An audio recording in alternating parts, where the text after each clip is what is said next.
जैसा कि दोस्तों मैंने बताया था कि इंग्लिश के प्रतिदिन वीडियो लेक्चर आपके मोबाइल की स्क्रीन तक मैं पहुंचाने का वादा किया था। तो आज से आप लोगों का क्लास स्टार्ट होने जा रहा है, जहां तक कि बेसिक से स्टार्ट करेंगे, पूरा जीरो लेवल से और जीनियस लेवल तक आप लोगों को पहुंचाएंगे।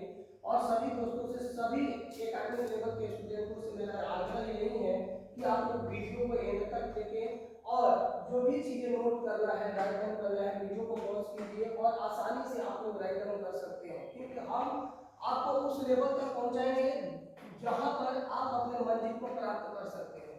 तो हम लोग आगे की तरफ देखते हैं और हमारा जो टॉपिक है आज का बेसिक इंग्लिश ग्रामर पे हम लोग बात करेंगे कि इंग्लिश ग्रामर है क्या, इसको कैसे समझा जाए और इनके यूजेस कहां कहां है। ठीक, सभी लोग रेडी हैं? आज हम लोग बात करेंगे ग्रामर, ठीक है ना। ग्रामर क्या है, मैंने यहाँ पर लिखा व्हाट इज ग्रामर, व्याकरण क्या है, ठीक है ना। व्याकरण का मैंने डेफिनेशन भी लिखा है, the grammar is a science which teach to every person how a language is spoken and written correctly and effectively. व्याकरण एक ऐसा विज्ञान है जो प्रत्येक व्यक्ति के किसी भाषा के शुद्ध रूप से लिखना तथा प्रभावी ढंग से बोलना, लिखना, पढ़ना, ये सारी चीजें क्या करती है, सिखाती है, ठीक है ना। जिसको हम लोग क्या बोलते हैं, ग्रामर बोलते हैं, व्याकरण बोलते हैं, ठीक है ना। आप लोग पढ़े होंगे कि व्याकरण उसको बोलते हैं जिसे हमें शुद्ध शुद्ध लिखना, बोलना, पढ़ना, ठीक है ना, आ जाए, उसी को हम लोग क्या बोलते हैं, व्याकरण बोलते हैं, ठीक है ना। अब हम लोग आगे टॉपिक पे देखेंगे व्याकरण में कौन सी चीजें हमें इंपॉर्टेंट है, हमें जानकारी किस चीज की लेनी है। तो मैंने अभी आपको बताया कि व्याकरण एक ऐसा विज्ञान है जो व्यक्ति के द्वारा किसी भी भाषा को शुद्ध रूप से तय करना, शुद्ध रूप से बोलना, सीखना, समझना बतलाती है, ठीक है ना। तो उसके लिए हमें भाषा की भी जरूरत होती है, जिसको हम लोग बोलते हैं लैंग्वेज। लैंग्वेज क्या है, मैंने ये भी लिखा, व्हाट इज लैंग्वेज, भाषा क्या है। Language is a medium of talking by which we express our emotion of heart, ideas of mind, feeling and thoughts to our friends and societies, ठीक है ना। यहाँ पर मैंने लिखा है मानव द्वारा अपने विचारों एवं बातों को, अपने हृदय की भावनाओं को तथा किसी सूचना या जानकारी को भाषा के माध्यम से व्यक्त किया जाता है, जिसे हम लोग क्या कहते हैं, एक भाषा कहते हैं, ठीक है ना। जैसे सपोज लाइक दिस, भाषा उसी को बोलते हैं, जैसे सपोज कीजिए आपसे कोई कहता है कि राम कहाँ खेल रहा है, तो आप उसको एक्सप्लेन करके बताते हैं कि राम मैदान में खेल रहा है, ठीक है ना। तो ये एक भाषा है, ठीक है ना। या उत्तेजित भावनाओं के साथ कोई भी वाक्य जब अपने दिल से निकालते हैं या अपने मुख से निकालते हैं, जिसको हम लोग क्या बोलते हैं, एक भाषा बोलते हैं, लैंग्वेज बोलते हैं। आगे समझ में। नेक्स्ट स्टेप है भाषा को बोलने के लिए हमारे पास बहुत एक लंबा सेंटेंस होना चाहिए और एक्सप्रेशन होना चाहिए, ठीक है। एक्सप्रेशन होना चाहिए उस सेंटेंस के ऊपर, ठीक है ना। जैसे सपोज कीजिए हम किसी भी भाषा को बोलेंगे तो एक सेंटेंस बनेगा, आगे समझ में। जैसे सपोज कीजिए मैंने कहा कि मैं पढ़ा रहा हूं, तो ये भी एक सेंटेंस है और यह एक भाषा है, आगे समझ में। और भाषा किस टाइप के हो सकते हैं, तो भाषा बहुत सारे टाइप के हो सकते हैं, जो कि मैं आगे बताने वाला हूं, ठीक है ना। तो भाषा के लिए हमें सेंटेंस की जरूरत पड़ती है, और सेंटेंस क्या है, सेंटेंस कैसे बनाए जाते हैं, उनको हम लोग समझ लेते हैं, ठीक है ना। जैसे कि आप लोगों को प्रीवियस लेक्चर में सभी ऑल माय डियर स्टूडेंट्स हम बता चुके हैं कि इंग्लिश के जितने सारे अल्फाबेट होते हैं ए टू जेड, टोटल 26 अल्फाबेट होते हैं, ठीक है ना। 26 अल्फाबेट के समूह को मिला करके हम लोग एक वर्ड्स का निर्माण करते हैं। जैसे सपोज लाइक दिस, मैंने कहा C + A + T, cat, cat means बिल्ली, ठीक है ना। तो ये पूरे जितने अल्फाबेट हैं उनके समूहों में से बहुत सारे वर्ड्स को चुन चुनकर टेस्ट करके एक वर्ड को बनाया जाता है, ठीक है ना। उसी प्रकार से बहुत सारे वर्ड के समूहों से एक सेंटेंस का निर्माण होता है, ठीक है ना। और बहुत सारे सेंटेंस के समूहों से एक पैराग्राफ राइटिंग का निर्माण होता है। तो हम लोग आज समझेंगे कि किसी भी व्यक्ति के द्वारा कोई भी भाषा को बोलना या कोई भी वाक्य को बोलना वो किस पर निर्धारित करता है, ठीक है ना। जहां पर मैंने लिखा है सेंटेंस, वाक्य, वाक्य है क्या, इसके बारे में समझते हैं। Generally we use word in a group of the words, जैसा कि मैंने अभी आपको बताया कि वाक्य एक शब्दों का ऐसा समूह है which makes a complete sense, it is also called as sentence, ठीक है ना। जो आपके वाक्य को क्या करती है, पूरा करती है, जिसको हम लोग कहते हैं सेंटेंस। आगे समझ में।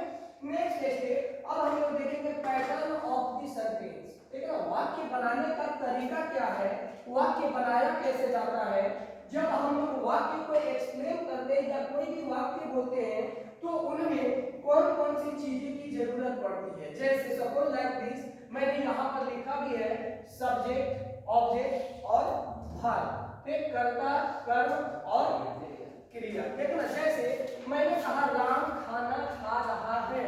ठीक है ना, अब सपोज लाइक दिस, कर्ता कहते किसे है, सब्जेक्ट कहते किसे है। ठीक है ना, जिस व्यक्ति के द्वारा कोई भी तथ्य या कोई भी बात को बोला जाए या कोई भी व्यक्ति के द्वारा किसी कार्य को किया जाए, जो व्यक्ति कोई कार्य को करता है उसको हम लोग क्या बोलते हैं, कर्ता बोलते हैं। क्या बोलते हैं, कर्ता बोलते हैं, जिसको हम लोग क्या बोलते हैं, सब्जेक्ट। अगर समझ में।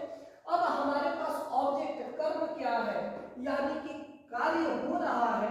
जब कार्य हो रहा है तो कौन सा कार्य हो रहा है, हम टीवी देख रहे हैं तो इसमें देखना क्या है, कर्म है। बात समझ में आ रहा है ना। जैसे सपोज कीजिए मैं क्या कर रहा हूँ, तो खाना खा रहा हूँ।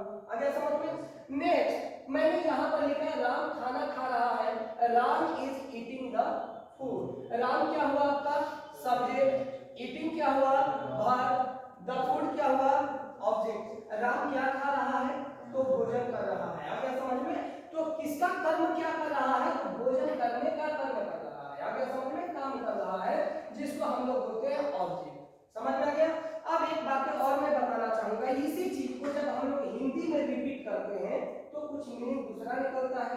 आगे समझ में। और जब हम लोग इसको इंग्लिश में ट्रांसलेट करते हैं तो सब्जेक्ट, ऑब्जेक्ट और वर्ब में भी बदलाव होता है। आगे समझ में। जैसे मैंने कहा राम खाना खा रहा है, ये देखिए ऑब्जेक्ट पहले आ गया जी, सब्जेक्ट पहले आ गया, सब्जेक्ट, उसके बाद क्या आया, ऑब्जेक्ट। ठीक है ना। लेकिन जैसे ही इसको हम लोग इंग्लिश में ट्रांसलेट करते हैं तो हमारा जो ये ऑब्जेक्ट है, ये ऑब्जेक्ट है ना, ठीक, और यहाँ पर क्या ऑब्जेक्ट।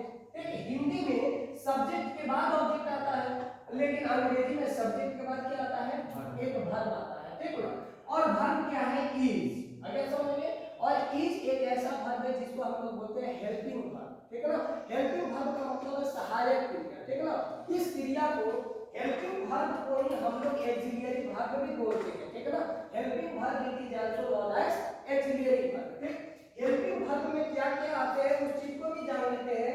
जैसे am, is, are, was, were, shall, will, have, has. अगर समझ में, ये सारी चीजें जो भी हैं ये क्या होती है, हेल्पिंग वर्ब होती है। आगे समझ में। और इसी वर्ब को हम लोग एक्सिलियरी वर्ब भी कहते हैं। ठीक, नेक्स्ट स्टेप हम लोग चलते हैं, pattern of the sentence. Each sentence has a subject to speak about and say और predicate something about that subject, so every sentence has two parts. अगर समझ में, जब भी हम लोग किसी भी सेंटेंस को बोलते हैं तो उस सेंटेंस के, उस वाक्य के दो भाग होते हैं। आगे समझ में, दो भाग होते हैं। पहला भाग क्या होता है, पहला भाग जो होता है वो सब्जेक्ट का होता है, और दूसरा भाग जो होता है वो प्रेडिकेट होता है। क्या होते हैं, प्रेडिकेट, जिसको हम लोग बोलते हैं विधेय। क्या बोलते हैं, विधेय। ठीक ना। और प्रेडिकेट में जो होते हैं वो सारी चीजें, सब्जेक्ट को छुड़ा करके बाकी जितनी सारी चीजें होती है वो प्रेडिकेट होती है। अगर समझ में, जैसे मैंने यहाँ पर बताया है कि Ram is eating the food, Ram क्या हुआ, सब्जेक्ट हुआ, और प्रेडिकेट आपका क्या बन गया, इज ईटिंग द फूड। आगे समझ में। तो प्रेडिकेट करने का पहचान, ये आपसे पेपर में भी पूछा जाएगा, पिक आउट द प्रेडिकेट्स। आगे समझ में, इन दिस सेंटेंस। ठीक है ना, जो भी सेंटेंस आपको दिया जाएगा तो आपसे पूछा जाएगा कि इस सेंटेंस में प्रेडिकेट्स क्या है। आगे समझ में, उसको पिक आउट कीजिए। ठीक है ना, तो आप लोग आसानी से इसको बता सकते हैं। ठीक, नेक्स्ट मैंने कहा वाक्य का वह भाग जिसमें किसी व्यक्ति या वस्तु के बारे में जानकारी होती है। ठीक है ना, किसी व्यक्ति या वस्तु के बारे में जानकारी होती है उसको हम लोग क्या बोलते हैं, एक वाक्य बोलते हैं। ठीक ना, और वाक्य के पैटर्न जो होते हैं ये दो प्रकार के होते हैं। आगे समझ में, कितने प्रकार के, दो प्रकार के। एक होते हैं सब्जेक्ट, ऑब्जेक्ट और वर्ब, या सब्जेक्ट, वर्ब और ऑब्जेक्ट, और एक होते हैं सब्जेक्ट और प्रेडिकेट्स। आगे समझ में, two types of the pattern, जो कि मैंने आपको बता दिया कि पैटर्न जो है सेंटेंस के वो दो प्रकार के हैं, दो प्रकार से हम लोग सेंटेंस को बना सकते हैं, सेंटेंस को बोल सकते हैं। आगे समझ में। नेक्स्ट अब हम लोग आगे बढ़ेंगे, प्रेडिकेट्स के बारे में भी थोड़ा समझ लेते हैं। Something which is said about the subject is called as predicates. कहा गया कि वाक्य का वह भाग जो कर्ता के बारे में कुछ कहे वह क्या विधेय कहलाता है। आगे समझ में। जैसे मैंने कहा कि मोहन पढ़ा रहा है, तो मोहन के बारे में कुछ कहा जा रहा है। जैसे मैंने कहा कि राम खाना खा रहा है, तो राम के बारे में कुछ कहा जा रहा है, कुछ जानकारियां दी जा रही है, जिसको हम लोग क्या बोलते हैं, प्रेडिकेट्स बोलते हैं। आगे समझ में। नेक्स्ट अब हम लोग बात करेंगे जितने सारे सेंटेंस होते हैं, जितने टाइप्स के सेंटेंस है, अब हम लोग उस पर चर्चा करेंगे। ठीक। Generally sentence are of 5 types. ये 5 प्रकार के सेंटेंस होते हैं, 5 प्रकार के वाक्य होते हैं। और इन वाक्यों को समझना हमारे लिए बहुत जरूरी है कि कौन से वाक्य किस टाइप्स के हैं, उसको समझना जरूरी है। जैसे हमने यहाँ पर फर्स्ट वन लिखा है असर्टिव सेंटेंस। असर्टिव सेंटेंस साधारण या निश्चयात्मक वाक्य। साधारण या निश्चयात्मक वाक्य। साधारण वाक्य क्या होते हैं, मैंने पहले भी बताया है आपको कि साधारण वाक्य क्या होते हैं। साधारण वाक्य क्या होता है, जैसे सपोज कीजिए मैंने यहाँ पर लिखा a sentence that makes a statement और डिक्लेरेशन, जिसमें साधारण रूप से कोई बात कथन या कहा जाए। ठीक है, कथन कहा जाए, जिसको हम लोग साधारण वाक्य बोलते हैं। जैसे सपोज लाइक दिस, मैंने कहा कि राम किताब पढ़ रहा है, ये क्या है, एक साधारण वाक्य है। आगे समझ में, एक साधारण वाक्य है। ऑफिस में बैठिए। ठीक। अब हम लोग देखें आगे की तरफ, दूसरा इसका टाइप्स क्या है, अफर्मेटिव सेंटेंस। ठीक। मैंने प्रीवियस लेक्चर में भी आपको बताया था कि assertive sentence it is also known as affirmative sentence, मैंने बताया था। ठीक। ये दोनों सेंटेंस एक जैसे ही हैं। आगे समझ में, एक जैसा है। ठीक ना, इस पे हम लोग चर्चा कर लेते हैं। अफर्मेटिव सेंटेंस सकारात्मक वाक्य, सकारात्मक वाक्य, या हम लोग बोलते हैं स्वीकारात्मक वाक्य। आगे समझ में। सकारात्मक का मतलब है उस पर निरर्थकता का कोई प्रभाव न पड़े, और स्वीकारात्मक का मतलब है कि जैसे मैंने कहा कि यह कलम मेरी है, तो मैं स्वीकार करता हूं कि यह कलम मेरी है। जैसे मैंने कहा कि राम मेरा भाई है, तो मैं यह स्वीकार किया कि राम मेरा भाई है। ठीक है ना, उसी को हम लोग बोलते हैं स्वीकारात्मक वाक्य, जिसमें स्वीकार योग्य कथन कहा जाए। समझ में आ गया। इसका एग्जाम्पल यही है, Ram is my brother, Ram मेरा भाई है। ठीक ना, तो यहाँ पर स्वीकार किया गया। ठीक। Next negative sentence. Negative sentence उसको बोलते हैं जिसमें नकारात्मकता की भावनाएं प्रदर्शित की गई हो। ठीक ना, जैसे मैंने कहा कि राम मेरा भाई नहीं है, राम मेरा भाई नहीं है, Ram is not my brother, तो ये क्या है, एक नकारात्मक वाक्य है, निगेटिव सेंटेंस है। ठीक। अब हम लोग आगे भी समझते हैं इंटेरोगेटिव सेंटेंस। इंटेरोगेटिव सेंटेंस क्या है, इसके बारे में समझते हैं। ठीक। इंटेरोगेटिव सेंटेंस का मतलब है जहां पर प्रश्न पूछे जाने का बोध कराया गया हो, जिस वाक्य में प्रश्न पूछे जाने का बोध कराया गया हो, जिसको हम लोग इंटेरोगेटिव सेंटेंस बोलते हैं। जैसे सपोज लाइक दिस, मैंने कहा व्हाट इज योर नेम, आपका नाम क्या है, तो मैंने आपसे एक प्रश्न पूछा। अगर समझ में, यदि मैं पूछूं कि भारत के प्रधानमंत्री कौन है, तो ये भी एक प्रश्न पूछा गया। अगर समझ में, who is the prime minister of India. ठीक है ना, भारत के प्रधानमंत्री कौन है, तो यहाँ पर भी एक प्रश्न आपसे पूछा गया। आगे समझ में, तो इसको हम लोग बोलते हैं इंटेरोगेटिव सेंटेंस। अब देखिए, अब हम लोग कुछ चर्चा कर लेते हैं इंटेरोगेटिव सेंटेंस पर। इंटेरोगेटिव सेंटेंस कितने टाइप्स से बनाए जा सकते हैं, उसको हम लोग समझ लेंगे। आगे समझ में, पहले इंटेरोगेटिव सेंटेंस, पहले हम लोग डू, डज और डिड का प्रयोग करके, पहले सब्जेक्ट के पहले जब डू, डज और डिड का प्रयोग किया जाएगा, तो वहां पर क्या बनेगा, इंटेरोगेटिव सेंटेंस बनेगा। आगे समझ में, डू, डज और डिड। ठीक। जैसे मैंने कहा does Lata come to your house, क्या लता तुम्हारे घर आती है, तो मैंने एक प्रश्न पूछा आपसे। ठीक है ना, और प्रश्नात्मक वाक्य का जो अर्थ निकलता है वह निकलता है यस और नो। आगे समझ में, यदि मैं आपसे पूछूं कि does Lata come to your house, क्या लता तुम्हारे घर आती है, तो आप क्या बोलोगे, यदि आती है तो यस सर, नहीं आती है तो नो सर। आगे समझ में, तो जितने सारे इंटेरोगेटिव सेंटेंस हैं उनके आंसर यस और नो में ही आते हैं। समझ में आ गया सभी को? नेक्स्ट पहला मेथड तो मैंने ये बताया कि इंटेरोगेटिव सेंटेंस हम लोग बना सकते हैं सब्जेक्ट के पहले डू, डज और डिड का प्रयोग करके। दूसरा इंटेरोगेटिव सेंटेंस किस प्रकार बना सकते हैं? तो हम लोग कहेंगे WH family words, WH family words का प्रयोग करके हम लोग इंटेरोगेटिव सेंटेंस बना सकते हैं। समझ में आ गया?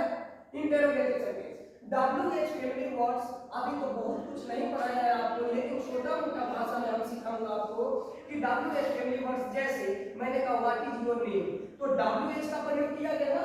जैसे मैंने कहा व्हाट इज योर नेम, ठीक है ना, आपका नाम क्या है, तो जिसमें WH आ रहे उसी को तो WH वर्ड कहते हैं। अगर समझ में व्हाट इज योर नेम, अगर समझ में, या मैं पूछूं who is the prime minister of India, तो यहाँ भी WH फैमिली वर्ड्स का पहले प्रयोग किया गया, ठीक है ना। तो WH फैमिली वर्ड्स का पहले प्रयोग जब किया जाएगा तो वहां पे भी इंटेरोगेटिव सेंटेंस बनेगा। आगे समझ में।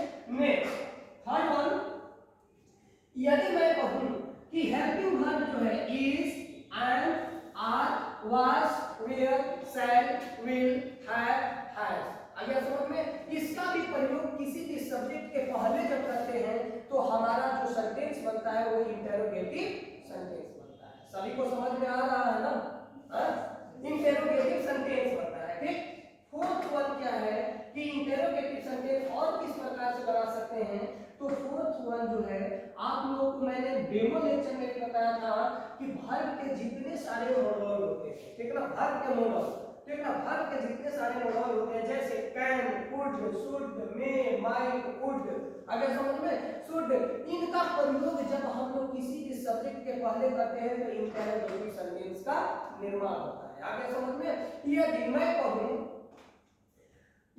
कहूं जैसे सपोज कीजिए कि मैंने कहा कि वर्ब के मॉडल जितने सारे हैं, कुड, शुड, वुड, ठीक है ना, बहुत सारे मॉडल होते हैं, ठीक है ना, कुड, शुड, वुड, ये सारे चीजें क्या होते हैं, कैन, मे, माइट, अगर समझ में, तो ये वर्ब के मॉडल होते हैं। अगर समझ में। यदि मैं कहूं कि could you please move a bit, क्या आप थोड़ा खिसकेंगे, क्या आप थोड़ा खिसकेंगे, तो यहाँ पर क्या है, वर्ब के मॉडल का प्रयोग किया गया, कुड का प्रयोग किया गया, ठीक ना, तो ये भी क्या हुआ, एक इंटेरोगेटिव सेंटेंस हुआ। आगे समझ में। तो सभी लोग समझ गए कि इंटेरोगेटिव सेंटेंस कितने प्रकार से बनाए जाते हैं, कितने प्रकार से, 4 प्रकार से, ठीक है ना। इंटेरोगेटिव सेंटेंस 4 प्रकार से हम लोग आसानी से बना सकते हैं, ठीक है ना, जहां कि मैंने आपको बता दिया, ठीक है ना।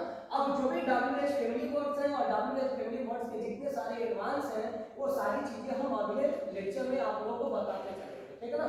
नेक्स्ट अब हम लोग देख रहे हैं इंपेरेटिव सेंटेंस। इंपेरेटिव सेंटेंस का मतलब क्या होता है, एक इंपेरेटिव का मतलब होता है आज्ञासूचक वाक्य, आज्ञासूचक वाक्य। इंपेरेटिव सेंटेंस का मतलब आज्ञासूचक वाक्य। आज्ञासूचक वाक्य क्या होता है, जैसे सपोज लाइक दिस, सर आपके क्लासरूम में पढ़ा रहे हैं और आप बाहर खड़े, आप कहते हैं सर मैं आई कम इन, सर बोलते हैं, ठीक है ना। जब तक आपके सर आपको आज्ञा नहीं देंगे, अलाउ नहीं करेंगे आने के लिए, तब तक आप क्लास में प्रवेश नहीं कर सकते हैं, जिसको हम लोग बोलते हैं आज्ञासूचक वाक्य। अगर समझ में। या जैसे सपोज कीजिए कि आपके दरवाजे पर कोई अतिथि आया, ठीक ना, कोई अतिथि आ गया तो हम लोग कहते हैं वेलकम, प्लीज कम इन, बोलते हैं ना, स्वागत है, कृपया आइए, ठीक है ना। तो आप जब उनको आदेश दीजिएगा तभी वो अंदर आएंगे। आगे समझ में। तो यहाँ पर जो सेंटेंस बनते हैं वो क्या बोलते हैं, आज्ञासूचक वाक्य। क्या बोलते हैं, आज्ञासूचक वाक्य बनते हैं, ठीक, जिसको हम लोग बोलते हैं इंपेरेटिव सेंटेंस। अब देखिए आज्ञासूचक वाक्य और भी बहुत सारे प्रकार के हो सकते हैं, जिसमें आपका क्या आता है, सलाह, सुझाव और प्रार्थना का बोध भी कराया जाता है। आगे समझ में। इसमें सलाह भी दिया जा सकता है, ठीक है ना, प्रार्थना भी किया जा सकता है, ठीक है ना, जिसको हम लोग बोलते हैं इंपेरेटिव सेंटेंस। नेक्स्ट पॉइंट, अब हम लोग देखेंगे ऑप्टेटिव सेंटेंस। ऑप्टेटिव सेंटेंस क्या है, कामना सूचक वाक्य। क्या है, कामना सूचक वाक्य, ठीक है ना, कामना सूचक वाक्य। कामना सूचक वाक्य क्या है, जहां पर कोई एक व्यक्ति किसी दूसरे व्यक्ति के लिए कामना करता हो, आगे समझ में, कामना करता हो, वहां पर हम लोग बोलेंगे कामना सूचक वाक्य। जैसे सपोज लाइक दिस, कोई कहता है हैप्पी जर्नी, बोलता है ना हैप्पी जर्नी, आपका यात्रा सुखमय हो। अगर समझ में बोलता है ना, तो ये आपके लिए वो विनती करता है, एक भगवान से कामना करता है, अगर समझ में।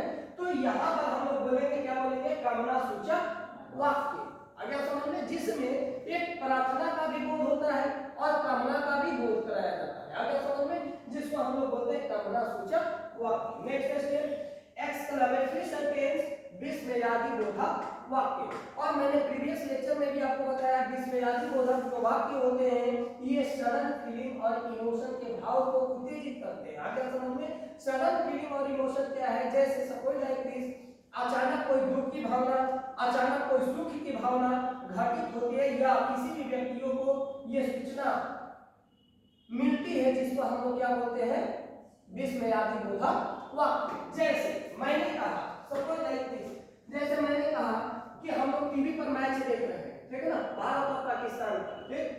और जब भारत मैच जीत जाता है, अचानक जीत जाता है, लगता नहीं कि भारत मैच जीतेगा, लेकिन भारत मैच जीत जाता है, तो हम लोग क्या कहेंगे, पूरा India have won the match, आहा भारत मैच जीत गया, बोलते हैं ना। तो ये अचानक खुशी की भावना मिलती है ना।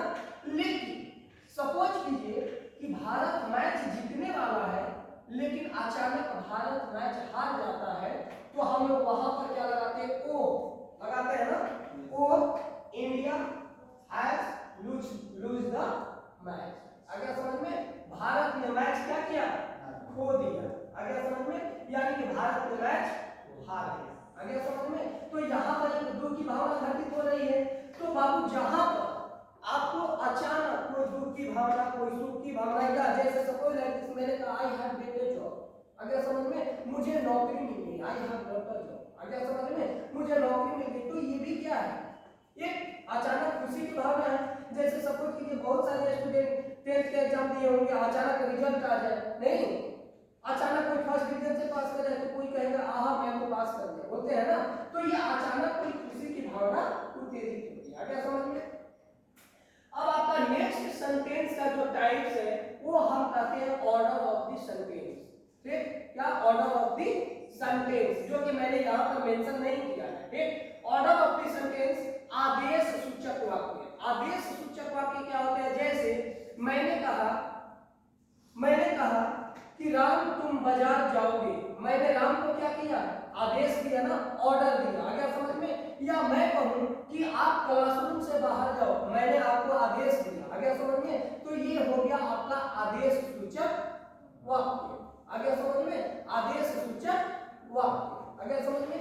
नेक्स्ट वन, निश्चयवाचक और अनिश्चयवाचक भी वाक्य होते हैं, आ गया समझ में। निश्चयवाचक क्या होता है, अनिश्चयवाचक क्या होता है। फर्स्ट वन इज अनिश्चयवाचक, आ गया समझ में। अनिश्चयवाचक क्या होता है, जैसे सपोज कीजिए मैंने कहा, इतने सारे स्टूडेंट आप लोग बैठे, मैंने कहा who will go to the market, बाजार में कौन जाएगा, तो ये क्या हुआ, ये अनिश्चयवाचक, अनिश्चित है, ठीक है ना। मैं बोला कि who will go to the market, बाजार में कौन जाएगा, तो मैंने अकेला व्यक्ति को तो नहीं कहा, नहीं ना कहा। और यदि मैं कहूं कि राम बाजार जाएगा और कोई नहीं जाएगा, तो ये निश्चित हो गया ना कि राम ही बाजार जाएगा और कोई नहीं जाएगा, आ गया समझ में। तो यहाँ पर क्या होता है, निश्चयवाचक और अनिश्चयवाचक, आ गया समझ में। तो आज के बस लेक्चर में आज हम लोग इतना ही सीखेंगे, बाकी हम लोग सीखेंगे कल के वीडियो लेक्चर में, ठीक है ना। तब तक के लिए दोस्तों नमस्कार। और आप लोगों को यदि वीडियो अच्छा लगे, समझ में आए पूरे अच्छे तरीके से, क्योंकि मेरा आप लोगों के प्रति इतना विश्वास है कि आप लोग हमारे चैनल को लाइक शेयर और सब्सक्राइब जरूर कीजिएगा, और उस एकेडमिक लेवल के स्टूडेंट के पास तक ये वीडियो पहुंचाइए जहां पर कोई भी स्टूडेंट अपने घरों में बैठ करके इंग्लिश ग्रामर, जो भी अंग्रेजी व्याकरण है, स्पीकिंग करना, जितने सारे वर्ड्स, जितने सारे हम स्पोकन इंग्लिश के सेंटेंस लिखवाते हैं, उन लोगों के पास पहुंचे और हर बच्चा अंग्रेजी बोलने के लिए उत्सुक हो जाए। तो आप लोगों से अनुरोध यही है कि आप लोग कृपया करके इस वीडियो को बहुत दूर तक पहुंचाइए, क्योंकि दोस्तों आप लोगों को हम बहुत कुछ यहाँ से प्रोवाइड करने वाले हैं। तो आगे हम लोग कल वीडियो लेक्चर में देखेंगे, तब तक के लिए नमस्कार।